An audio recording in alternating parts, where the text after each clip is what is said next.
Usain Bolt, he texts me, good luck to the Blues. Since 2003, we haven't had a final here. Mick Jagger, he texts me saying good luck to the Blues. James Bond, he texts me saying good luck. David Bowie, oh no, he didn't, he's dead. But anyway, everyone's texting, everyone's waiting for this game. Crusaders are coming, we got this. Breakdown is brought to you by Nurofen Zavance. Available every day at Chemist Warehouse.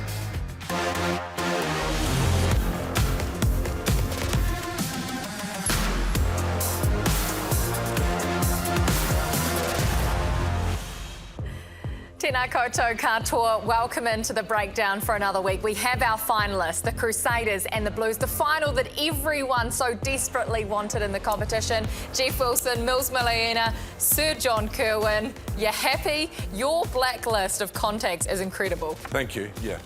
Well, they're all happy because when have we had a game so big? Well, it was 2015 when the Highlanders went to Wellington to take on the Hurricanes. But I think that's the last time you're talking about two New Zealand sides playing in the final of Super Rugby. I think that's what we've waited for. And Mills, we've almost waited for this game for 2 years because since Beauden Barrett came to Auckland and started playing for the Blues, it kept getting delayed, it kept getting pushed back. COVID came, he went to Japan. It's now on, and they're at home, 40,000 plus. I just hope we get it right in Auckland so it's easy for everyone to enjoy what should be one of the best games of the season. Oh, I totally agree with you, and I think Aucklanders have waited for this for a very long time. I think they've wanted it more so than anyone across the country. So it's going to be a huge one, man. I'm looking forward to this one. You would know, Mills, you were playing when the Blues took home their last proper title, right? Their proper title, we don't count. Oh, don't go there, Kirst. I was having a good day.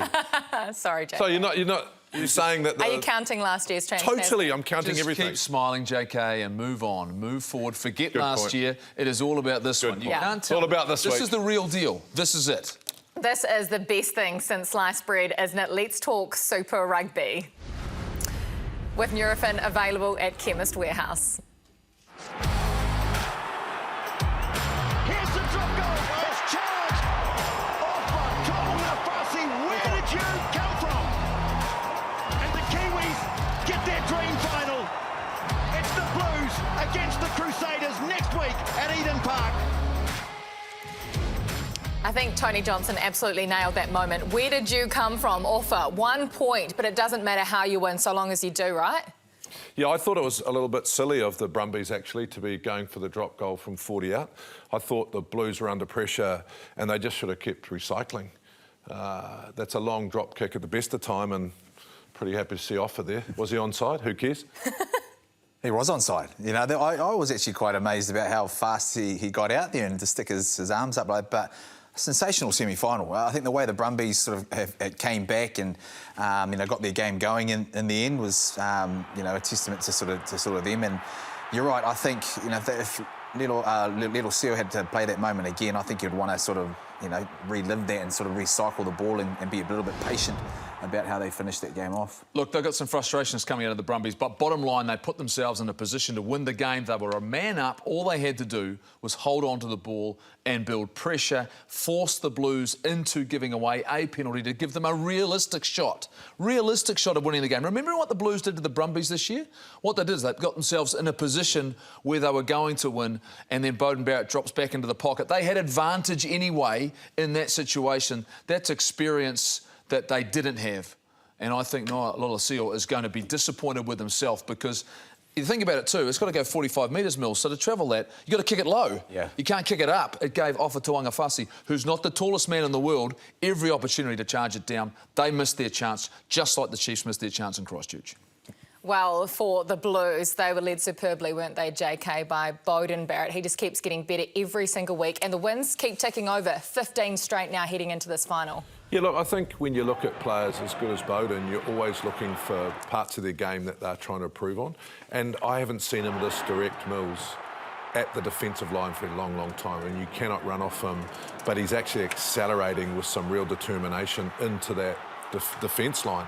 And I think that puts real pressure on the defence line, which helps outside. So, when you talk about a triple threat, that kick, pass and go, he's really doing the go part better than I've seen him do it for a long time. That inside channel and sort of chopping back, you know, the whole night he was sort of on for it. And then a little wee hole sort of opened up and he just explodes through there. Well, it wasn't as if it was like he only done it once or twice. He kept doing it every single, majority of the time he got the ball. But then when he was really potent was when he went out a bit wider. So he's in great form at the moment. Looking forward to that battle in itself. I mean, these battles are right across the board. I think what you have to do is look at not that in isolation. I think you combine that with Stephen Petafeta and how he's played in 2022, because you're only going to do that if you're Beauden Barrett if you've got confidence that someone else is going to step up. So he clearly trusts Petafeta. He trusts Christie. The fact the moment he takes it to the line and he's taken out of phase play, they've got the confidence that they can keep their continuity going. So for me, I look at these two guys in tandem, the way that Petafeta did the job at 10, and then JK, when he slipped back to fullback, this guy, I expect, I don't know this, to be named tomorrow in the All Blacks, given on his form and the fact that he is the next best option at 10 after the two we know. Is Damien McKenzie available? I don't think he is at this stage. I'm just looking at your list over there. Haven't you got your list there, mate? I've got a question for both of you. Do you think that Beauden should kick with the All Blacks, and do you think the defensive pattern that the Blues use would help the backfield kicking game if Geordie plays fullback?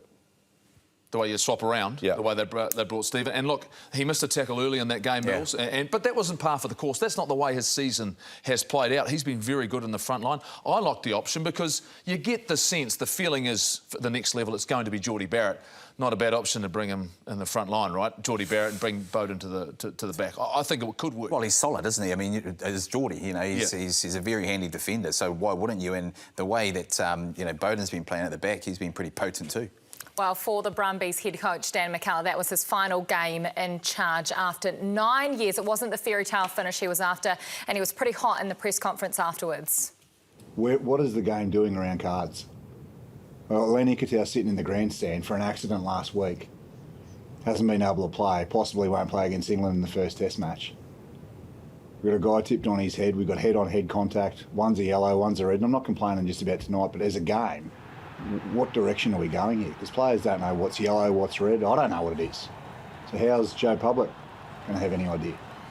So I'm not sitting here saying that Blues boys should have been red carded or whatever, but as a game, it's really hard to follow at the moment in terms of which way it may go.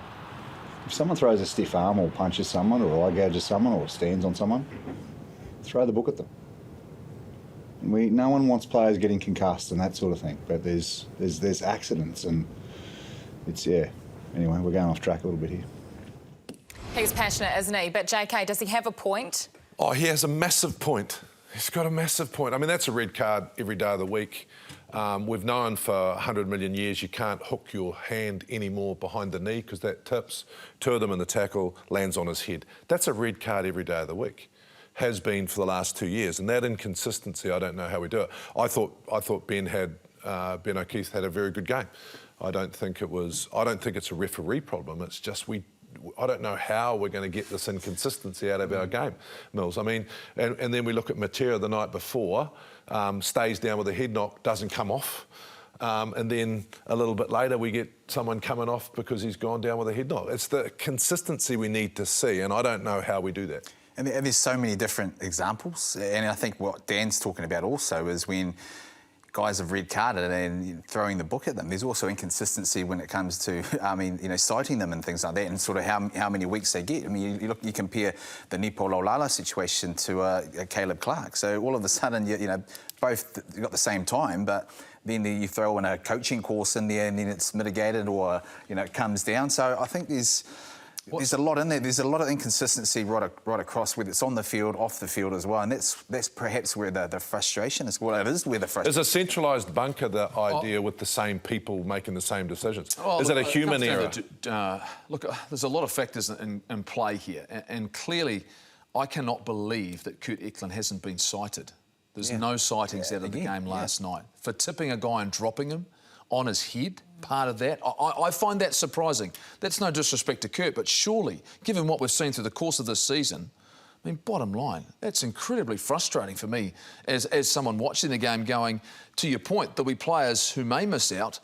Pablo Matero being one, because he received the red card, automatically goes to the judicial system, and he may miss because of that. I need to get the stick figures back out. Oh, no. We don't want JK drawing again. I do want to talk about one thing, though, and particularly in and around the game, is the fact there was some controversy coming out of the Brumbies. They've been blowing up, Kirsty, on this, haven't they? The bottom line, talking about whether or not this should have been a penalty to the Brumbies. Luke Romano takes the ball in, then the Brumbies player's on the ball. Now, I'm saying he wins the ball here. Smart player doesn't even try to win the ball. He tries to get a penalty, because that's what the law allows you to do. And to me, I've put the law up there, right, because this is where the game for me has changed, Mills. There's law 15, OK, 3. Players involved in all stages of the ruck must have their head and shoulders no lower than the hips. That's the thing they've forgotten for 25 years. That's what they've forgotten for 25 years, and that's why we've got the game we've got right now. Remember when you used to put bodies into rucks and clean it out? Counter-rucking is something we do right now. Bottom line, because we've allowed players to put their hands on the ball, ironically, it's because the way the Brumbies played, you got into a point where they were sealing things off and you tried to get it with hands. The hands are the problem for a referee for me, JK. I had this argument in 2003 after the World Cup when we all got invited to go to World Rugby to discuss the game. And I said, for me, it's hands in the ruck, always has been. Like, why are we letting that happen? And they said, because rugby has to be a fair contest for the ball.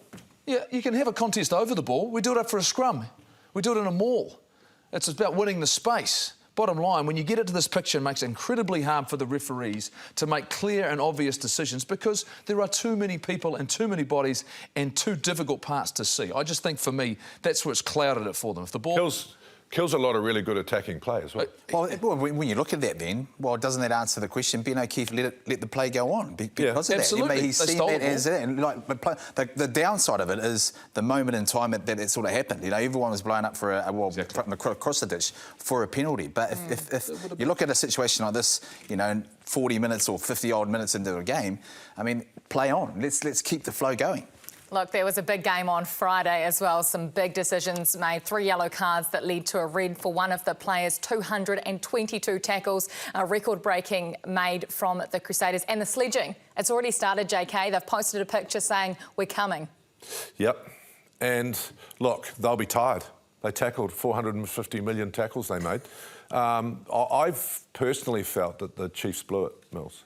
I thought that early, once you're not getting across the line, why wouldn't you take your 3 points? Another thing that annoys me, and if anyone from World Rugby is watching, or my mate Bryce Lawrence, 3 penalties in a row, yellow card, because then they'll start 8 penalties, right? You got to go, wow, I've got to wait 8 penalties for a yellow card. And I know the rule says it has to be the same repeated penalty, but that's just a joke. If you're an intelligent player, you're going to be trying to cheat down there. I didn't realise it had to be the same. I thought it was all, you know... It's not the same. It's not the same, right? So I think you're right. I think it needs to be like that. And I mean, regardless of... I mean, the area that it's in, something far more than just wait till 8 penalties before a yellow card happens. You know, it needs to happen. Look, Scott Robertson talked about it after the game, talked about the fact if you want to stop the opposition, and let's be very, very clear here, when you get to the knockout stages of games, of tournaments, it changes. Whether it be Rugby World Cups, whether it be competitions here or overseas, when it's the knockout stages... Well, that's wrong in itself. No, but that has never changed. You know why? Because you want to keep it close, right? Yeah. You don't want to let the opposition... Who wants to keep it close? The two teams are thinking to yourself, if you're a defensive team which has got a strong defence, you want to keep the scoreboard close, because you bottom line know that if they're allowed to play and get confidence and score tries, you can't make that gap up. The Crusaders have been the best at this through 5 years at least in this competition, and Scott Robertson talked about it. If you want to stop the opposition, you slow the ball down. You stop the speed of the ball. Is that translation for cheat? No, it's not cheating. It's putting the pressure, to your point, back on the referees. Putting the pressure on the referees to make the decisions at the breakdown. And notice when they got a yellow card, did they change their behaviour? And did they get another yellow card because of it? No, they didn't. But OK, here's my question. The question I get back to, Mills. If that's the case, and you've got a team like the Crusaders, on Saturday night, do the Blues take 3 points every penalty? Well, they need to. I think when it comes to this sort of team, you do need to take those points. I think where the Chiefs lacked it, that was perhaps you know, fool's gold. They scored earlier on and thought they could actually, you know, try and recycle the ball. But the other team adapts, and that's what you're going to get in finals football. Peter Gus Sowakula. Over Should've the line. scored. Over the line. Should have scored. Just before Hesitated. half-time. I don't know what Intercept, happened there. Just before. Quinn Tupaia Don't look throws at it me, over the JK. top. It wasn't like they didn't create enough opportunities. Yeah, That's why they're bitterly disappointed. When you think about it, I mean, They did enough to win the game. They were on attack that whole time down in the Crusaders, 22. The Crusaders turn it over, bang down the other end, and what happens? The Crusaders score, and that's how clinical these guys are. Let's give them some credit, the Crusaders, because they were good, and this was the last chance to stand out before the All Black squad is named tomorrow. Cullen Grace, for you, was one of the big winners. Well, he put himself in the conversation, absolutely, in terms of his performance and the fact we've had a lot of question marks of what our future looks like at number 8. If Ardie Savea is an answer, but I was more about the fact we know how good he was a couple of years ago, JK. He had the breakout season. A lot quieter last year, but he seems to be healthy and strong again, and he's doing some of the little things you like to see from a number 8. I just think to myself, it's nice to have someone putting up their hand on the biggest stage. I put a lot of stock on how teams and players play at this time of the year. Well, I always think you can play yourself out Yeah. of the All Blacks, and I don't think that Peter Gus Sowakula did himself any favours the other night. Hesitated when that was a set try. I don't know why. And to be fair on the man, like, he hasn't had the breaks like the All Blacks have. He's carried the ball all year. He's been amazing.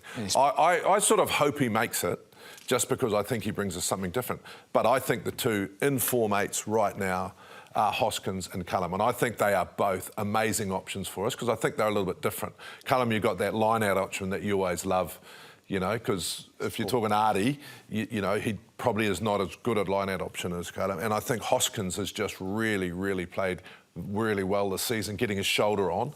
So I think Peter Gus probably is now under pressure when I thought he was going to be a bolter. Well, we'll find out tomorrow, won't we? We are going to talk about the Chiefs now. I know you're saying they'll be very disappointed they let that game slip, Mills. But if we look at their 2022 season as a whole, they finished 3rd. They got a home quarter-final. What sort of rating do you give them? Oh, look, I think they finished off well to get to where they were. I mean, they started exceptionally, with some great performances. They really hit the sort of a bit of a patch there, and that sort of was injuries that hindered them, and injuries to key players. I mean, you're talking about Retalix, your Weber, when Anton came back. Those are key men to lose, and they just lost a little bit of momentum. And also guys that are on the fringes as well, the Jacobs and stuff. So when you look at that's a lot of backbone to lose. I think in terms of your squad, they've still got a pretty young squad. Their backs, a lot of inexperienced guys there. And when you think about it, the two drivers that were vying for the position, I'm talking about Bryn and Josh Ioane, who suffered a little bit of injury too to his ribs.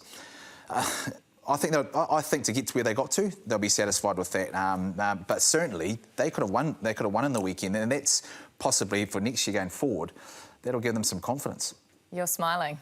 No, I'm just interested to see what JK thinks before. I was just actually having a bit of a sad moment thinking about Sean Wainui. Yeah. May he rest in peace, but they really missed him. Played 12, played 13, played on the wing. When they had injuries, he was the type of guy that would really step up and play amazingly for them. I agree with Mills. I think, considering the injuries they had to big names, they had a great season, I believe. And Peter Gus, like I said, I don't know if he'll make it after the weekend, but he's had an amazing season. So for me, I think they'd put a tick next to it. No. Is the depth in their squad big enough? I don't think they'll put a tick to it, because they're good enough to win the comp. Yeah, they knew they were good enough to win the competition. They competed with the best sides. When they had their injuries, they struggled. Look, Peter Gus Sowakula in March and April and halfway through May was the form number 8. He'd done some really wonderful things, but I think in some ways he may have ended up having to play so many minutes. Yeah. Luke Jacobson was out, Sam Cane was out. The fact that he then had to have so much workload and ended up almost carrying too much. And remember what happened to Akira Ioane a couple of years ago when he had that down year? He'd played every minute for the Blues. I think for Peter Gus, all of a sudden it caught up with him in the last little bit. I couldn't harm his effort on the weekend. He kept putting his hand up. But bottom line, I think overall they would see this as a big disappointment and a failure, because their team was good enough. The side that was selected on the weekend was good enough to beat the Crusaders. If you're good enough to beat the Crusaders, you're good enough to go on and beat the Blues. And that's where I think I totally agree with that sort of analysis in terms of Peter Gus Sowakula. A lot of expectation was on him. So when you go into big time games and you start playing that sort of same way, put the onus on one player, and he's a key player who's carried the team the whole year. That's a lot of burden on one sort of guy. And so I hope the coaches take that into into consideration. When you look at Cullen Grace, he's been out with injuries, and there's so many other X-factor sort of threats around the park that all of a sudden he pops up, does two magical things, and now he's the best, you know. I mean, and so that's the calibre they had, and I feel for Peter Gus-Salkola because he's had an outstanding season. Considering the injuries they had to key players, who were the big movers this year? What names stand out? The Tokiahos, the Aiden Rosses? Who stood out to you, JK? Oh, I think Tokiaho's the best hooker.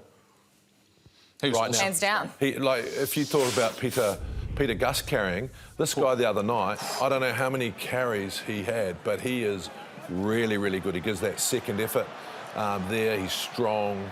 I can't remember him throwing any bad throws, although I don't take too much notice of that, you guys, as you know. But like the other night against the Crusaders, he was in everything. And I think right now, if you're picking super form on who starts against Ireland, I know they don't do that, but he would definitely be considered for me. Oh, absolutely. He's progressing. I love the way he's come about his game, and his line-outs are coming on. He's always pretty strong. Tupou Vai for me, the fact that they actually, to have him at 6 and stand up as well when again that burden of expectation goes on him. I like what they found there. And where would they have been without Alex Nankerville?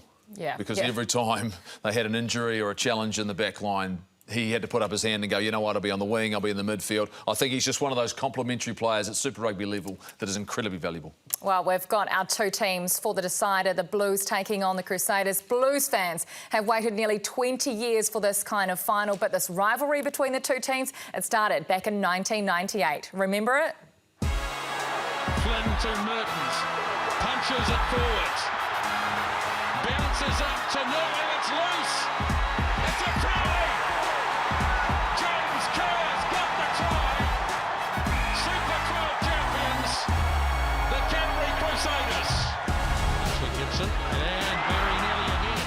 Now Muliaina frees it up, here's a chance, Gear, he's got Howard on the inside, and Doug Howard. His runs on a touchline, the game is over. The Blues have won the Super 12 title in 2003.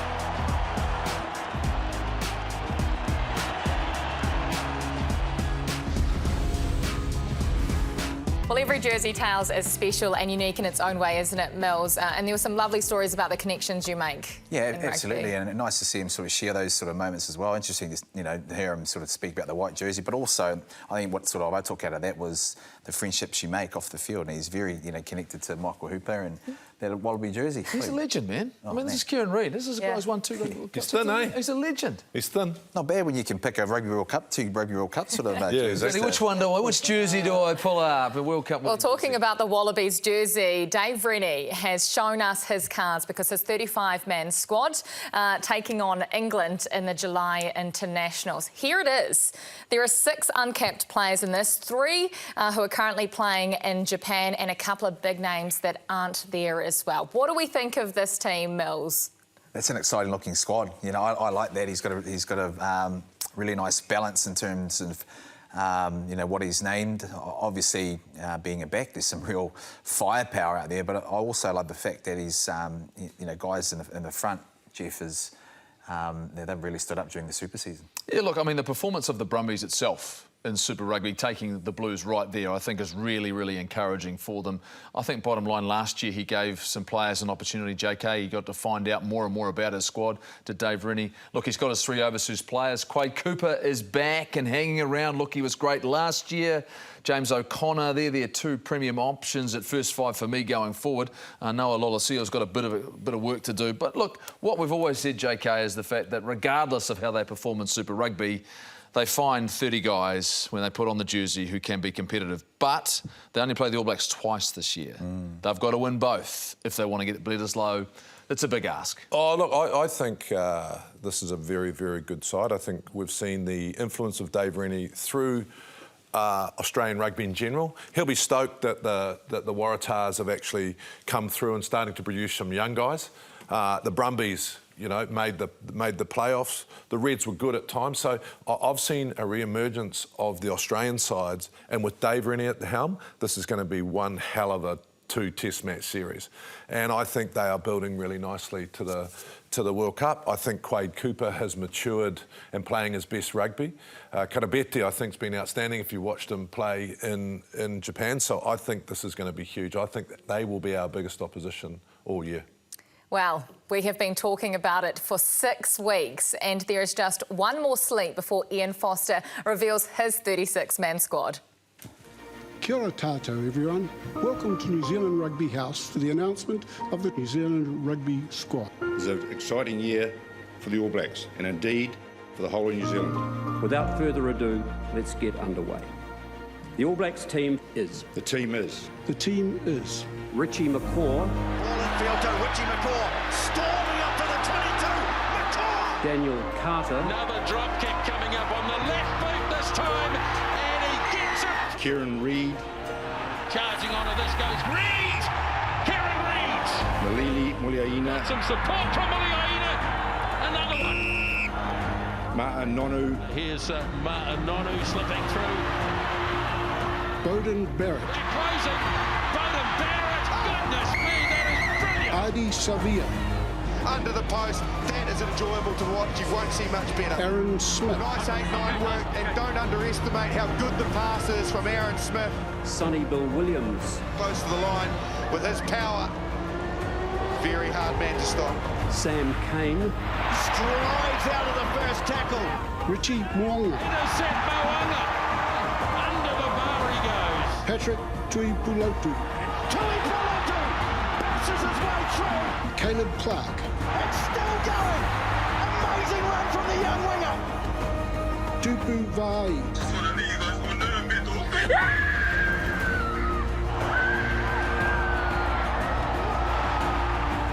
Rico Ioane. I'm just over the moon. Haven't stopped smiling since. Gets it on the fly. Away to Ioane. Try number 13 for the All Blacks. TJ Perenara.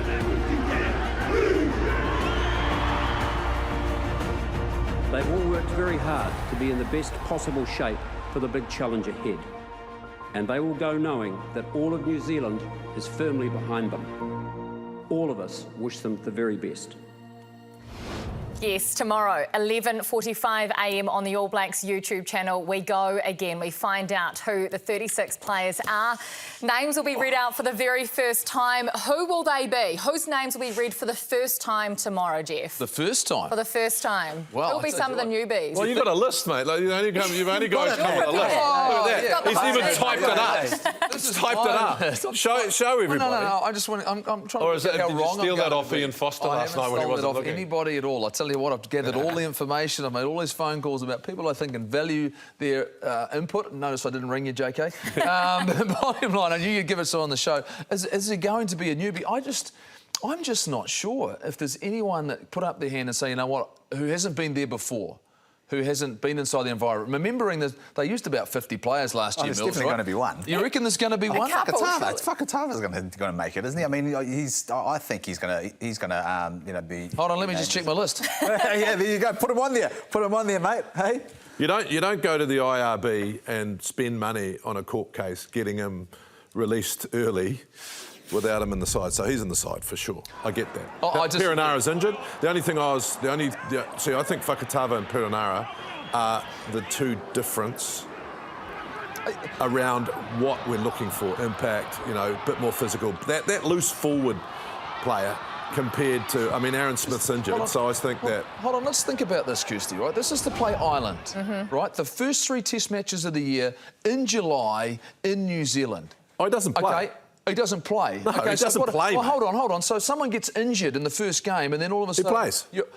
Then he plays. Yeah. And I think to myself, if you're trying to get through these first 3 Test matches, you got to go with what you trust and know. And the 3 guys last year they had in their environment, Aaron Smith, Finlay Christie, and Brad Weber, did the job for them. They've got loyalty. They've got trust in those players. I'm not saying Folau Fakatava can't be an All Black in the future. Yeah, but 2 of them are injured, mate.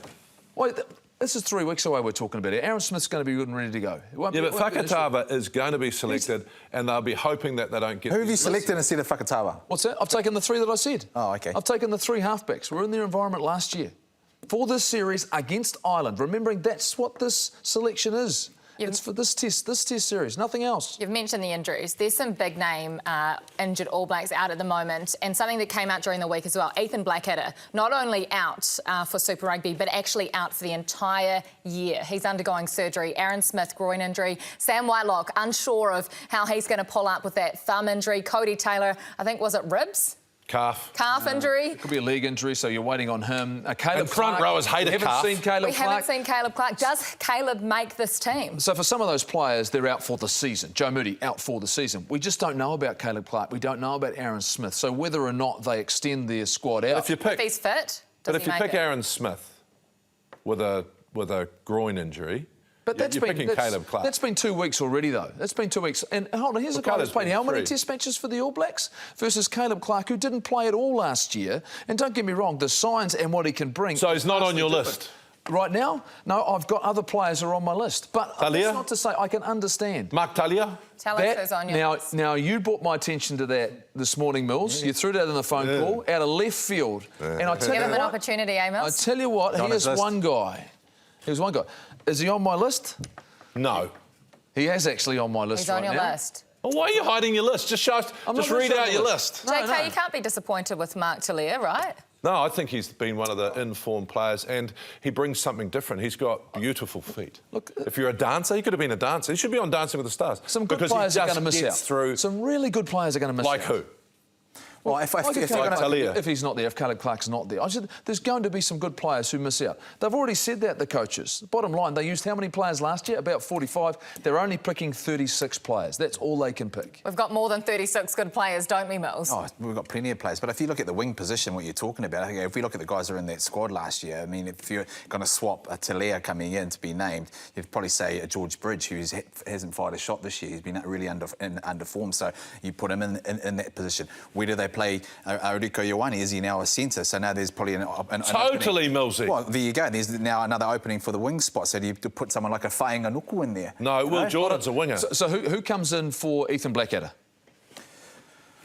That's a very good question. I think you go, for me, they'll pick Popoli. Of course, absolutely. Right? And Kane. Yes. Got that. Savia. Yeah. Grace. Ioane. And Hoskins and Satutut. So you're missing out. So you haven't actually gone like for like. So no Luke Jacobson in your squad. Well, I'd probably put him in there, but I don't. How many big's your squad? I mean, how I pick whoever I want. I pick whoever I want. That's right. It's like you. No, but I pick my 6 Lucies. What do you think the split? You've named 7. What do you think the split will be? I think I've gone 21-15. 21 forwards. Can I throw a name out there? A new name. Levi Aumua has ruffled feathers during his season for Moana Pacifica, the standout for them. He wasn't named in the Samoan squad to play in July. Will he make this All Blacks team? Is he a bolt out of the blue? Please tell me no. Are we even talking about this? What has Moana Pacifica been created for, Mills? If you pick him in the All Blacks out of Moana Pacifica, just stop Moana Pacifica now. Are we kidding or am I wrong? Well, he's eligible for Fiji as well. He's eligible for Australia, I think, as well. He could be. I think he's eligible. So all of a sudden, I hope that's not a conversation that's been had, Mills. The fact that... Has he been shoulder tapped? Well, I think what you've got to realise is there's different aspects between all of those teams. You know, monetary comes down to it too. You know, it's the difference between going to a nation that you have to pay for compared to a nation that's going to pay for you. And I'm talking about the Pacific Islands. So he's got big decisions to make in that area. If the All Blacks have come knocking, or you know, that's so why don't the IRB start paying these? Why don't the IRB start paying these players then? Because they give the money to the islands, so just pay the players. I mean, I remember talking to, and I won't name him, a guy who's still waiting for his payment from 2011 World Cup.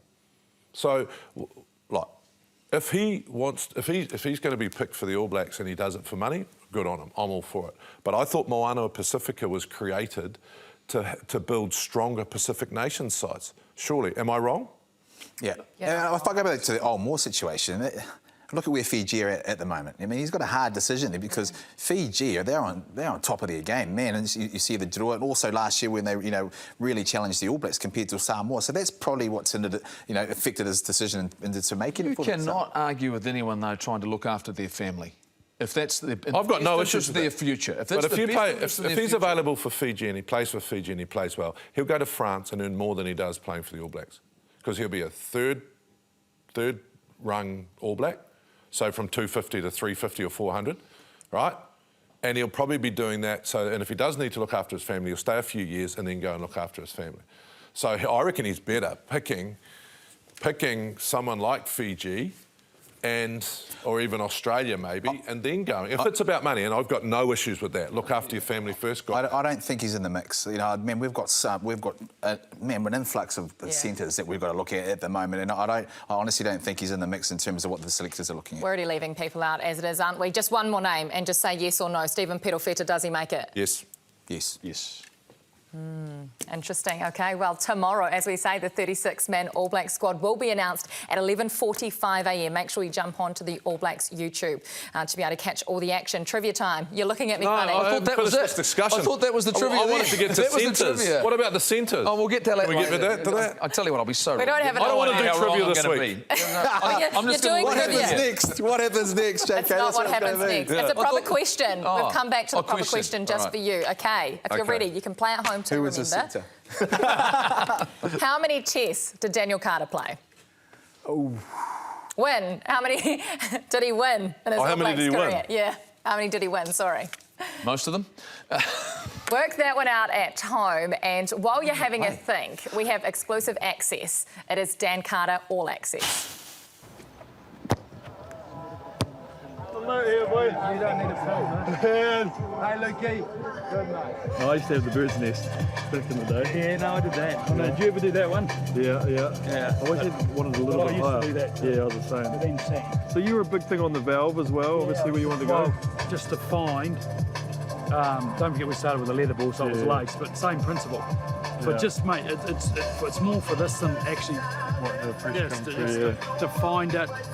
It's just part of the mental side of it, I reckon. Yeah. Do that. I felt like it was straight, but I always knew it was. Me too. I was like, I put the ball straight up, and they're like, no, you don't. No, but I wanted it forward because I wanted to get this point. Open up the sweet spot. Open up the sweet spot. So, mate, some balls work better than others. Yeah. Hey, you were way back there. No. Get up! Get up! Get up! Yes! All Access Dan Carter. Next Tuesday, Sky Sport 1.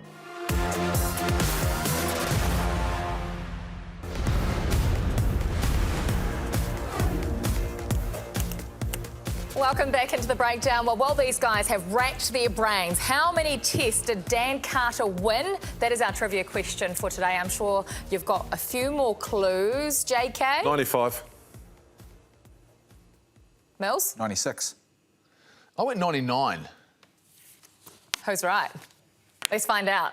Let's find out. 99. That is a straight guess. Yeah, mine And do too. you know what? Because Bingo. it sounded like it was a situation where it's desperately unlucky not to get 100. So What did he play total? 112? Yeah, I 112. was looking That's at you not for bad, confirmation, Mills. Look at Richie McCaw, 131 wins. Well, what was the draw? That's a good one. mind you, they all played for the same team, like the same era. Excuse me, I don't care. Can we get back to centre? Oh, I knew you were going to... we spent most of the break talking about centre, then we're just talking about... Yeah, And you still won the trivia. Well, yeah, Because you heard it here first, Rieko Ioane is now, Mr Wilson, your preferred centre? Yes, he is, actually. Thank you. Yes, he is. And that's on the back of the way that he has played through Super Rugby Pacific. Yeah. I think he's played really, really well. And I think it's been helpful, the fact that he's had a combination with Roger Tuivasa-Sheck, where he's had to step up, take responsibility. Look, if you look at those inside three right now, they've been impressive. So I'm not going to... So how many total centres are you picking? Do you why want are you mine quizzing first? me? You go You've got it written down, mate. Yeah, but that's because I've written Are you the most prepared man I know? What? I mean, that's all I've done. So does Goodhue make it? What's that? Does Goodhue make it? Jack Goodhue is the one player at the moment I have sitting outside. But you've got to remember, I've just made this team up myself. So, guys, I'm not a selector. I mean, this is bottom line. I'm looking at the players. I know, but does he make your team, JK? Does Jack Goodhue make your team? Yes, he does make my team. But hold on, how many are you taking? Only because... You're taking all of them. Yeah, well, I'm taking... he makes it... I don't think his form's back to where it was. He makes it because he covers 12 and 3rd and he's played there before. I do Ioane Goodhue as your centres, Roger Tuivasa-Sheck, and then... There's a new name. And then... You David Havili? Yeah, I've got David Havili. And you got Quinn Tupaia? No. You've got no Quinn Tupaia. No. I think Goodhue makes it. I personally think Goodhue's a second five, and we've got too many second fives to carry. So I mean, you're even going to chuck Barrett in there. So where do you actually take that from? So what do you do is less outsides, and so you probably go for a pedal fitter that sort of covers fullback as well as Jordan. If you're going to put Barrett in the mix in second five, I've got Barrett, Havili, Roger, Tupaia. For me, Havili and Rieko Ioane start. The centre situation becomes a real issue now. Do the selectors look at some new blood, you know, like a Whainganuku or Umanga Jensen? And I think that now's the time to actually start looking at something like that, because when you look at those two players, Whainganuku's got X factor. He can also play at centre, but also, you know, if you breed him at wing, but if you breed him at centre a little bit, give him a little bit of the taste, he's got X factor. With Umanga Jensen, he's solid, but he brings something. He's been injured though. You just don't know. He has, but he also can go, you know, the same as what Goodhue can bring. So I think those guys bring totally something different. But I think it's Rieko definitely starts there for me. But it's the vision. What vision have they got in terms of the guys that back them up? Well, you guys have missed half of the Crusaders All Black contingent. That will be playing in the finals. It is going to be fireworks. Watch out, JK. I'm there. Watch out. That's the interesting part about it, with fireworks. I mean, they named the team before the final of Super Rugby Pacific. Tell you what, there's going to be some seriously motivated players. There is going to be. Do not miss it next week at Eden Park, of course. We've got quick hits. Once again, we hit these guys with a couple of quick-fire topics. First and foremost, the Black Ferns unbeaten in the Pacific 4 tournament, 28-0. They've just beaten Canada. That is a big performance, and the last 2 weeks have been big under Wayne Smith. Yeah, heading in the right direction. Wayne Smith is a genius. I saw a little bit of the game while we were here. Saw some extra stuff from Ruby, kicks over the top, so... he'll be challenging them all to get better, and what I liked, Mills, was their defensive pattern, getting up and smashing people. Good stepping stone. I mean, you know, given the disruptions they have and also what's been surrounding them, I think it's really good. They're building a nice culture. You know, they're getting some nice, awesome systems in place, so building in the right direction. But they've got some big games coming up. Perfect for them today. Got the result they desperately needed. I thought it was a nice way for them to continue on their development. Well, there's been rugby going on the other side of the world as well. The United Rugby Championships for the first year that the South African teams have been involved. Remember them? Remember when they used to play in Super Rugby? They've got 2 teams in the finals, Jeff, in their first year. How much do we miss them? What we do know now is that's why we want a World Club Championship, because we want the best teams to come together at some point in the international calendar so we can see exactly how far they have come. And this is a big test for what's happening in the Northern Hemisphere. I don't think they would have anticipated this. This is not the way they wanted it to play out. No, I wouldn't have thought that either, but also the Irish coaches would have loved it anyway. They get another week to prepare their guys. So it's great to see the South Africans doing well over there and progress to that final. We don't need them. They can stay in the north. I don't really care. Bring in some Pacifica sides. Keep growing Asia Pacific. And as long as we've got South Africa, who we love in the championship, to make sure that we're not getting too far away from our foe, bring it on. We've managed to squeeze a lot into this program, but just finally, there's rumours of a big shake-up at the Highlanders next season as well. Well, the fact they're looking at their coaching structure, Chris Boyd's finished his tenure over in the Northern Hemisphere. Word that he might be coming back to New Zealand. Whether or not he's the right guy to go down there, they're looking at possibly having a director of rugby situation. That'll play out, but they need to make those decisions quickly because you've got to prepare your roster for next season. Who's going to win the final? The decider. Can I just add to that? I think their problem is the cattle. I think they need to... That's why you need to get the coaching thing sorted out quickly. You need to start actually attracting some bigger names down there. Go the Blues! I'll finish with the heart. Just for you, mate. Thanks, Millsy. Jeff, the neutral voice here. Who wins the decider? Voice. I am from the South Island. You do realise that. But bottom line, I picked the Blues at the start of this season. No, you did not. I did so. You did not. You picked the Highlanders every week. You never picked the Blues. He's kidding himself. Well, obviously, it's There's a bottle of wine on that too, if I remember correctly. You didn't show up last week. You weren't here. Are you sitting on the fence, Kirsty? Well, the Crusaders are going to watch this and use this as motivation. I'd be careful, but there are so many storylines. Who are you picking? Leon McDonald, Scott Robertson, Richie Mo'unga, Bowden Barrett. You have to watch it from Eden Park. Who have you got? The Blues. You forced me. Christchurch, the weekend set for an explosive start. This defence, though, has just been phenomenal. Crusaders trying to lift the level. Through.